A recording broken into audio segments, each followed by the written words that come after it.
So hello guys, magandang gabi po sa atin dito sa Bahrain. So meron po tayong kaibigan dito na nagpatingin po ng sasakyan. So titignan ko raw yung Hyundai Accent. So ito guys, so karating lang din nila guys. So titignan natin kasi may noise sa baba ng ng engine.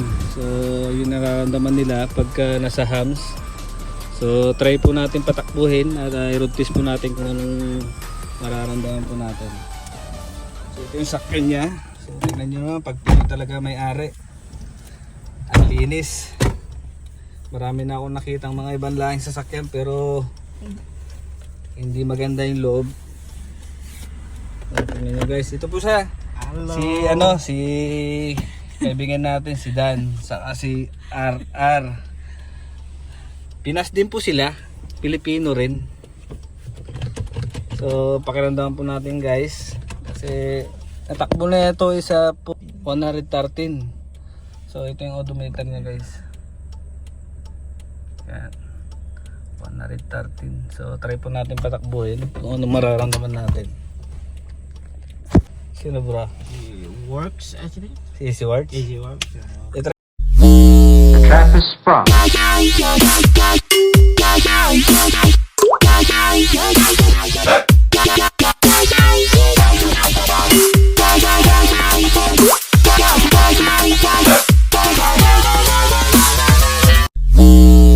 is sprung.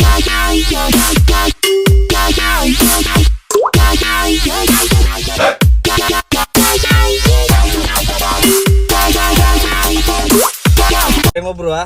Hawakan mo. I-close ko lahat yung sige. maramdaman natin yung Ganyan. Ganda pa lang nakuha nyo sa camera. 78 pa. Ay, ang Pilipino may-ari niya eh. Pilipino, Yung sa embassy nagtatrabaho. malinis.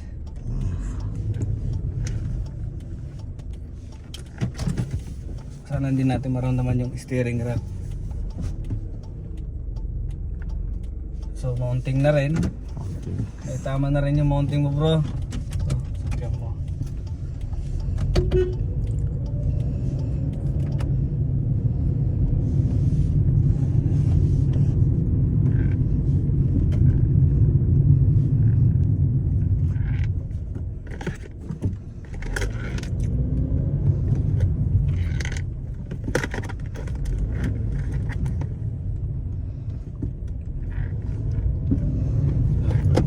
May lumatok, di ba? Naramdaman nyo rin, di ba?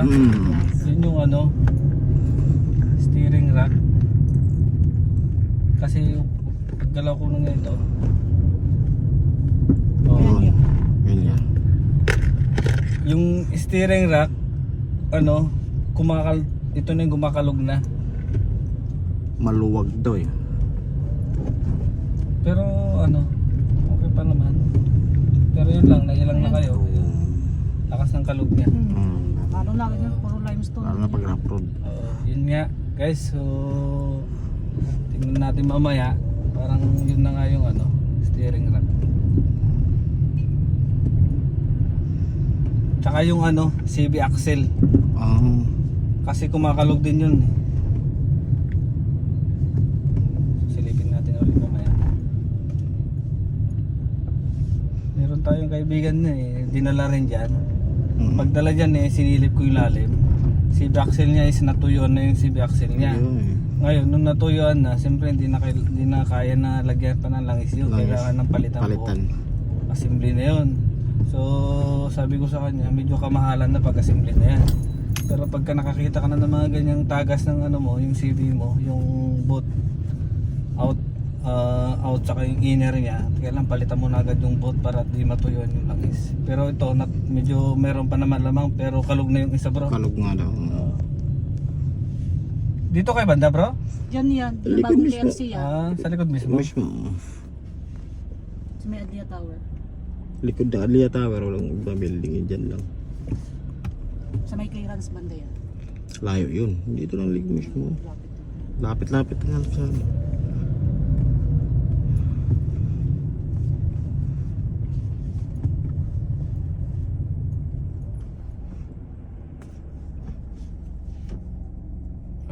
May mounting na rin bro. Ano din mo? Oo. Pero silipin natin mamaya kung saan yung mounting na sira. Tingnan ko ano yan. 3. Pero linito na rin tayo. Meron naman akong flashlight. Nagdala ako talaga ako ng flashlight. Laging handa.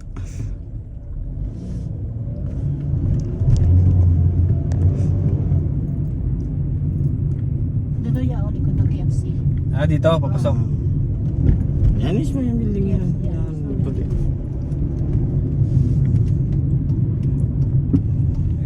Ayun. Yun. Malakatak talaga. Oo, lagat ako.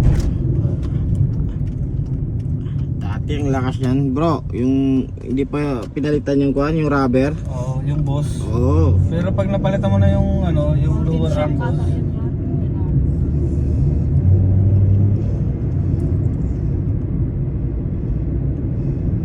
Pag rough road lang naman nagaganyan.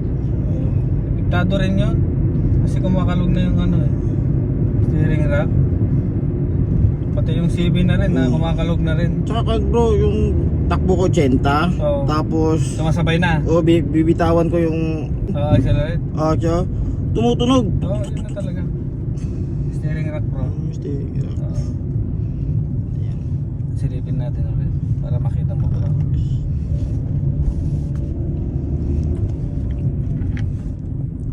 Yun. Pasok.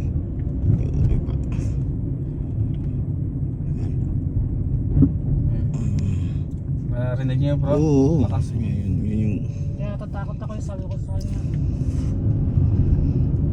Hindi pa naman mahihiwalay yan. Nakakaano yun dun niya kasi puro ano, parang limestone yung daan dun niya eh. Malakas yung ano niya. Mali ka, palipasok mo tapos ikaw pa tumitingin. sa mga Dapat panagtigil. galing ka sa ano muna, yung kinakabig mo. Yun. Masilip ko sa'yo bro.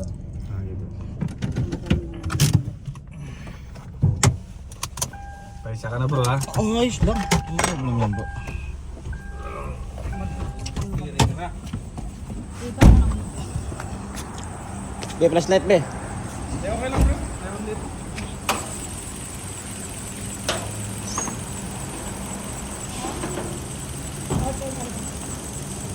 So, ito bro. Yan. Yun yung ano. RR. Pwede mong igalaw yung manubela ng tudo-tudo, left and right. Tapos tudo na naman by ano, left. Tapos tudo mo naman right. Yun yung tinuro sa akin. Yan, malog daw yan. Tingnan mo bro. Focus mo yung ano bro. Tudo, bilisan mo.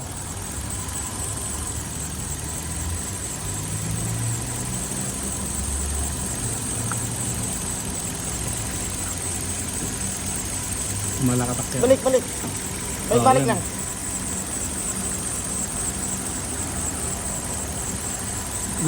Kumakalso bro, tingnan mo. Oo. Kaya yung ano, yung pagtatakbo na yan, Yan yung tumutunog. nag-ano na, yun yung tumutunog. Oh, yun oh, narinig Oo, nakita mo. kita. Makalso. Yan, ano na yan, steering rack assembly na yan bro. Yan, yun oh. Anong bibili niyan bro? Ha?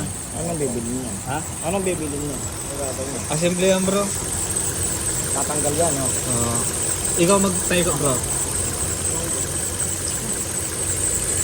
So guys, ito yung ano, sira. Ito na ano, yung steering rack assembly. Kung mapapansin nyo guys, punit. Tapos ano na siya, kumakalaso na. O yan, tingnan nyo guys. Focus ko. Yan. Bilisan mo bro. Yan o. Tumutunog o. Kumakalaso eh. Nakikita mo rar? Lumalakatak yung ano yan pag kumalaso. O yan. So hindi lang yan. Silipin pa natin yung ano, steering rack assembly na yan. Assembly na yan. Buo na yan. So ito mo yung ano bela bro. So ito naman is yung CB axle. Bro, tingnan mo. Yan, CB axle naman yan. Ito bro? Oh, yan yung ito. Dito? Oh, yan ito. Pero okay pa yan, ha? Yan. Pero yung sa kabila, tingito mo pa kabila bro. So ito naman yung CB axle right hand side. So tingnan natin. Tudo. Ayan. Ito naman yung sira. Kita mo yan bro. So ito na rin yung out. Ito yung ano niya. Sira na rin yan. CB axle niya right side. So, kailangan mo ng palitan to bro. Oo. Ito bro, pag pinalitan mo na to, CB axle niyan, yung ball joint naman nandito sa baba. Ito yung ano, pag pinalitan mo na yan bro, kasi nandyan na yung joint niyan eh. Dito na yan. Oo, kompleto na yan, pero papalitan mo lang yan. Pero hindi pa na masyado. So, ito lang yung problema guys, oh. Steering rack assembly. Buo na yan bro, papalitan. Papalitan mo buo, no? Oo. Papalitan na buo yan, steering rack. Yan na yung problema dyan. Pero, ayos lang naman yan. Huwag yan, hindi naman delikado. Hindi naman bibitawin. Basta mararamdaman mo lang yung lumalakatak. Pag tumatakbo ka, kahit mabilis, mararamdaman mo yan. So yun lang guys, yung problema. Steering rack assembly. Tapos CB axle right hand side. Rubber boat. Punit na. Kumbaga tagas na yung grasa. Wala nang, konti lang siguro natitira dito. Yan. Ito yung konti na lang natitira. So yun lang guys. At pinakita lang namin tong Hyundai Accent. Model bro? 2012 model.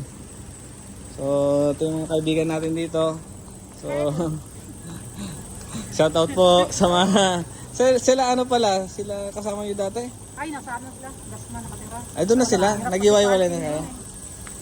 So yun lang naman guys ang pinatingin nila sa akin. So far maganda naman yung kwan ng makina. Pero silipin pa rin natin yung mounting pala.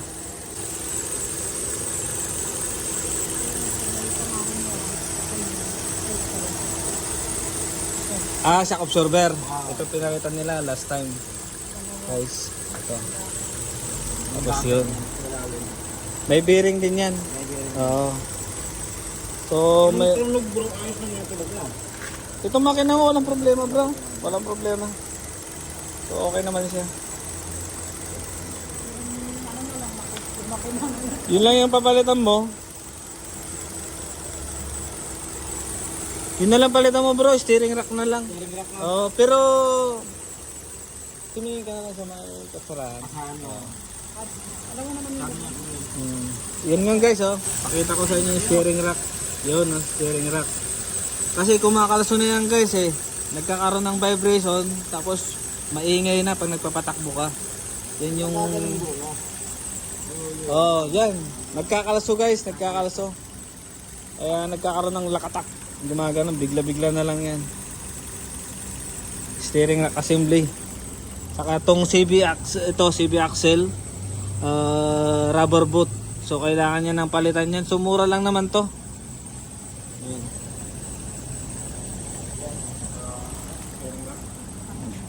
So ito po sila. So pinatingin lang sa akin, pina-check up sa akin. 2012 model guys. Accent. Sige bro. So ito guys, ito talaga yung loob kasi malinis guys. Kasi puro Pilipino gumagamit, mag-asawa. So yun lang guys at nakita na natin yung problema. At least sa akin pinatingin ni kaibigan po natin si Dan saka si Ar. So yun lang guys at shout out na rin sa gumawa ng aking logo kanina. So maraming salamat. So yun lang. So Salamat. baka may shout out kayo. Shout out sa taga-Iligan. Ikaw Ar, Parehas na kami. Iligan. Yun lang. Shout out daw sa kanila. So shout out sa mga kaibigan nila dyan, tropa. So yun lang guys, maraming salamat. Sa ulitin, baka may magpatingin pa sa akin ng sakyan dyan. Magpatingin na. So yun lang, maraming salamat. God bless po sa inyo.